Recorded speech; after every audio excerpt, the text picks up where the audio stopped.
Doctor Sunita Tandon from R college Alwar. आज मैं आपको इलेक्ट्रोकेमिस्ट्री का यूनिट पढ़ा रही हूँ और आज मैं आपको स्ट्रॉन्ग और वीक इलेक्ट्रोलाइट्स के बीच में डिफरेंस समझाऊंगी। तो सबसे इंपॉर्टेंट बात है, स्ट्रॉन्ग इलेक्ट्रोलाइट्स वो होते हैं जिनका की आयनन या आयनाइजेशन लगभग 90% टू 99% होता है। हर सांद्रता पर इनका आयनाइजेशन ज्यादा होता है, अतः इन्हें स्ट्रॉन्ग इलेक्ट्रोलाइट्स कहते हैं। दूसरी तरह के इलेक्ट्रोलाइट्स वो होते हैं जिनका हर सांद्रता पर आयनाइजेशन कम होता है, अर्थात इसमें आयनों की संख्या कम बनती है। ऐसे इलेक्ट्रोलाइट्स को हम वीक इलेक्ट्रोलाइट्स कहते हैं। अब स्ट्रॉन्ग इलेक्ट्रोलाइट्स और वीक में डिफरेंस बताने के लिए ये टेबल में आप ऑब्जर्व करिए कि मैंने एक फर्स्ट टेबल बनाई है जिसमें 298 डिग्री केल्विन पर चालकता लिखी है, अनंत अनंता पर मोलर चालकता लिखी हुई है। इसमें आप देखिए कि कंसंट्रेशन में हम है HCl और KCl, ये दोनों मैंने स्ट्रॉन्ग इलेक्ट्रोलाइट्स लिए हैं। एसिटिक एसिड और अमोनियम हाइड्रोक्साइड दोनों मैंने वीक इलेक्ट्रोलाइट्स लिए हैं। HCl की चालकता 0.1 m, कंसंट्रेशन है 0.1 m पर 332 है, KCl की 111.3 है और एसिटिक एसिड और अमोनियम हाइड्रोक्साइड की इस सांद्रता पर हम इलेक्ट्रोलिटिक कंडक्टेंस नहीं निकाल पाए। इट मींस ये दोनों तो हाई कंडक्टेंस शो करते हैं, लेकिन ये कोई कंडक्टेंस इस समय शो नहीं करता। इसका मतलब यहाँ इनका आयनाइजेशन नहीं हुआ। कंसंट्रेशन कम करने पर, आधा करने पर कंसंट्रेशन हम देखते हैं HCl का कंसंट्रेशन जो चालकता है 332 से 339 हो गई, KCl की 111 से 133 हो गई और अब हमको एसिटिक एसिड और अमोनियम हाइड्रोक्साइड की उच्च चालकता दिखाई देती है। इसी तरह हम आगे चलते जाएं तो हम 0.005 m अगर हम डाइल्यूशन कर दें तो HCl की चालकता बढ़कर 427.74 ohm inverse 10⁻⁷ ohm inverse metre square mole inverse हो जाती है। KCl की 147 हो जाती है, जबकि एसिटिक एसिड और अमोनियम हाइड्रोक्साइड चालकता बहुत बढ़ जाती है। ये जो डाइल्यूशन है ये 2000 गुना डाइल्यूशन है। 0.1 से हमने 0.005 पर आ गए। इतना डाइल्यूशन करने पर HCl की सांद्रता 332 से केवल 427 हुई। ये लगभग 1 पॉइंट समथिंग गुना हुई, जबकि अमोनियम हाइड्रोक्साइड की चालकता 2000 गुना करने पर 47.5 लगभग 9 गुना बढ़ गई। तो कहने का अर्थ है कि स्ट्रॉन्ग इलेक्ट्रोलाइट्स वो होते हैं जिनकी सभी सांद्रताओं पर चालकता ज्यादा होती है और वीक इलेक्ट्रोलाइट्स की हर सांद्रता पर चालकता कम होती है। दूसरा डिफरेंस दोनों के बीच में ये है कि जब तनुता बढ़ाई जाती है, जैसे जैसे हम डाइल्यूशन करते हैं, तो स्ट्रॉन्ग इलेक्ट्रोलाइट की क्योंकि चालकता पहले ही ज्यादा है, 100 में से लगभग 90 से 99 आयन पहले ही आयनों के रूप में उपस्थित हैं। इसलिए ऐसा होने पर इनकी चालकता क्योंकि हर सांद्रता पर ज्यादा है, इसलिए डाइल्यूशन करने पर इनकी सांद्रता में ज्यादा परिवर्तन नहीं आता। इसके विपरीत वीक इलेक्ट्रोलाइट्स जो हैं उनकी चालकता प्रारंभ में कम होती है क्योंकि आयनाइजेशन कम होता है। जैसे जैसे हम डाइल्यूशन बढ़ाते जाते हैं उनकी डिग्री ऑफ डिसोसिएशन बढ़ता जाता है और 2000 गुना पर जाकर के चालकता हमारी 9 गुना हो जाती है। तो वीक इलेक्ट्रोलाइट्स वो होते हैं जिनमें की चालकता प्रारंभ में कम होती है, वीक में कम होती है प्रारंभ में, और डाइल्यूशन बढ़ाने पर इनकी चालकता बढ़ती जाती है। तो पहला मेन अंतर ये है। दूसरा अंतर इसके अंदर ये, पहला अंतर तो है कि ज्यादा होती है कम होती है, दूसरा तनुता बढ़ाने पर इनकी ज्यादा परिवर्तित नहीं होती, और तीसरा ये है कि इनकी तनुता बढ़ाने पर तेजी से परिवर्तित होती है।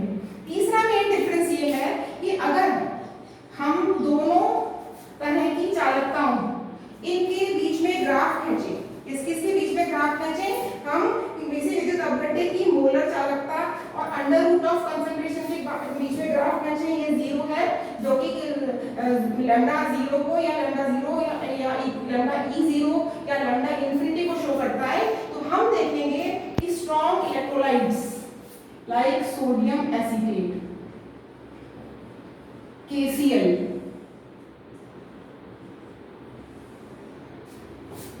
अमोनियम एसिड CH3COONH4, इनके ग्राफ ऑलमोस्ट लीनियर आते हैं, कंसंट्रेशन बढ़ने के साथ साथ इसकी चालकता ऑलमोस्ट लीनियर रहती है। केवल हायर कंसंट्रेशन के ऊपर इसके अंदर थोड़ा सा लीनियर सीधी रेखा से थोड़ा सा विचलन देखने को मिलता है। इसके विपरीत हम वीक इलेक्ट्रोलाइट देखें तो हम देखेंगे कि वीक इलेक्ट्रोलाइट की चालकता कर्व जो है वो कैसा आता है, वो स्ट्रेट लाइन नहीं आता और ये नॉन लीनियर कर्व प्राप्त होता है। नॉन लीनियर कर्व प्राप्त होता है और ये नॉन लीनियर कर्व कभी भी y एक्सिस को टच नहीं करता। ये कर्व एसिम्प्टोटिक कहलाता है, एसिम्प्टोटिक कहलाता है।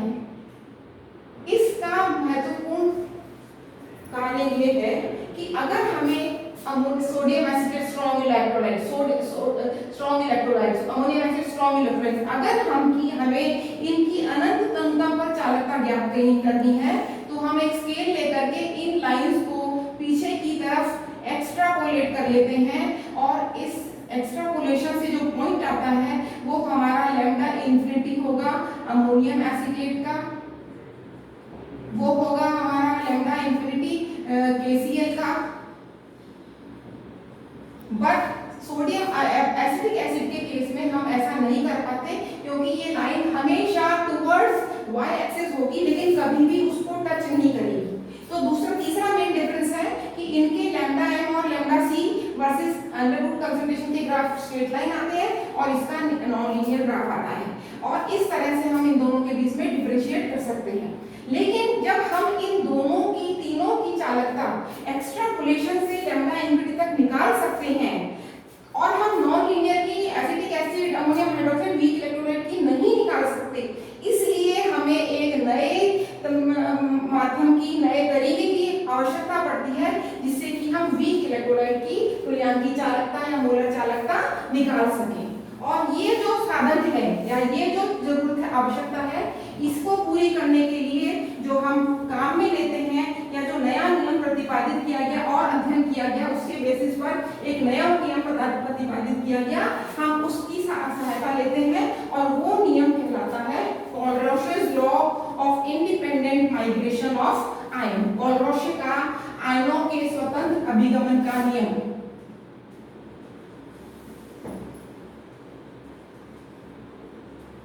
Kohlrausch's law of independent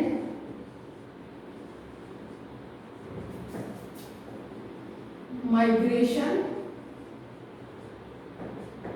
of ions। Kohlrausch एक साइंटिस्ट हुए, उन्होंने एक से अधिक विद्युत अपघट्यों की, ऐसे विद्युत अपघट्यों के पेयर लिए जिनमें या तो कैटायन कॉमन हो या जिनमें एनायन कॉमन हो। दो तरह के इलेक्ट्रोलाइट्स के पेयर्स लिए जिनमें या तो कैटायन कॉमन हो और या फिर एनायन कॉमन हो और इन्होंने इन कैटायंस और एनायंस की तुल्यांकी चालकता या मोलर चालकता अनंत तनुता पर ज्ञात की और उनकी चालकताओं को ज्ञात कर जब उनका डिफरेंस देखा तो इन्होंने पाया कि वो डिफरेंस स्थिर है। फॉर एग्जाम्पल मैं आपको एक टेबल से एक्सप्लेन करूंगी कि 298.15 K पर हम मोलर चालकता देख रहे हैं into 10⁻⁴ ohm inverse metre square mole inverse. ठीक है, इसमें मैंने पहले टेबल में ले ली कॉमन, जिसमें कि क्या है, कॉमन एनायन है, कॉमन एनायन जो है इसमें है KCl और NaCl। KCl की मोलर चालकता अनंत तनुता पर पाई गई 149.86 और NaCl की पाई गई 126.84। इसके बाद में दूसरा हम लेते हैं KNO3, चौथा हम लेते हैं NaNO3। यहाँ पर कैटायन भिन्न है पर नाइट्रेट आयन जो कॉमन है, ये नाइट्रेट आयन ये कॉमन है, यहाँ पर क्लोराइड आयन कॉमन है। इनकी चालकताएं पाई गई 144.96 और 121.55। इसी प्रकार KOH और NaOH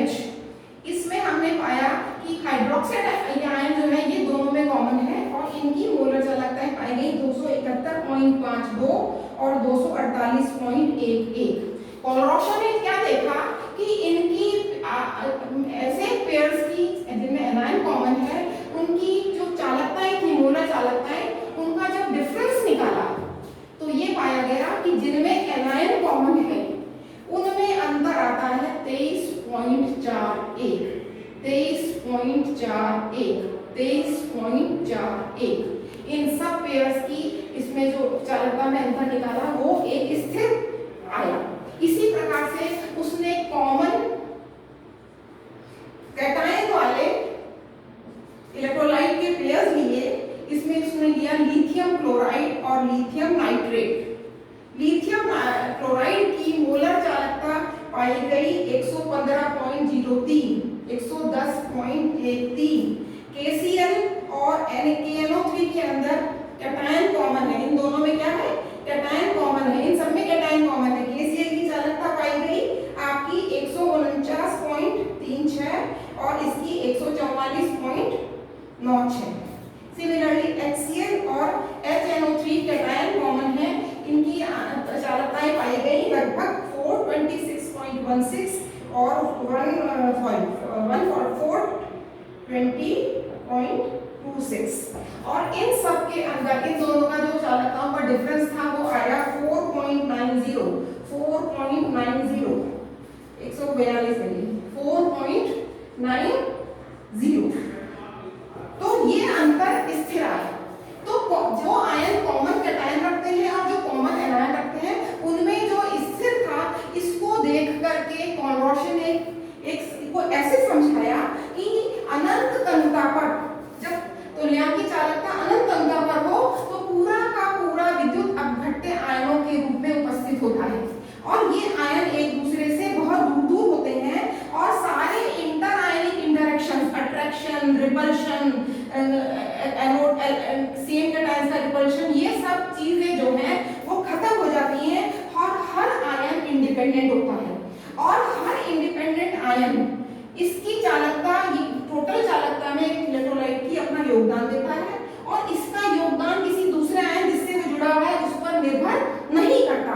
इस KCl और NaCl में एक आयन कॉमन है, उसके बाद में भी इनकी चालकताओं में अंतर है। क्यों अंतर है? वो अंतर स्थिर है, यहाँ भी अंतर स्थिर है। ये इसलिए है कि प्रत्येक आयन अपना एक कंट्रीब्यूशन दे रहा है, वो कंट्रीब्यूशन दूसरे आयन पर निर्भर नहीं करता। इंटर आयनिक इंटरेक्शन सब खत्म हो गए, इसलिए हर एक का अपना एक योगदान है।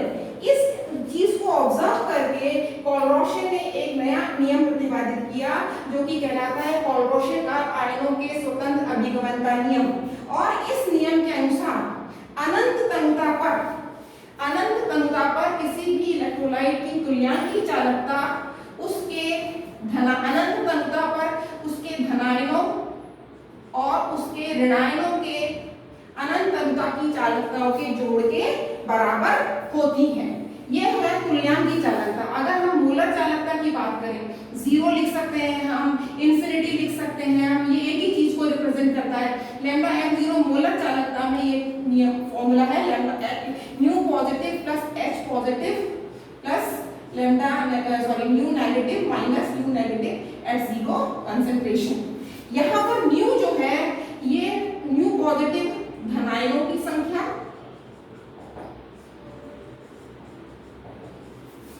व न्यू नेगेटिव ऋणायनों की संख्या है।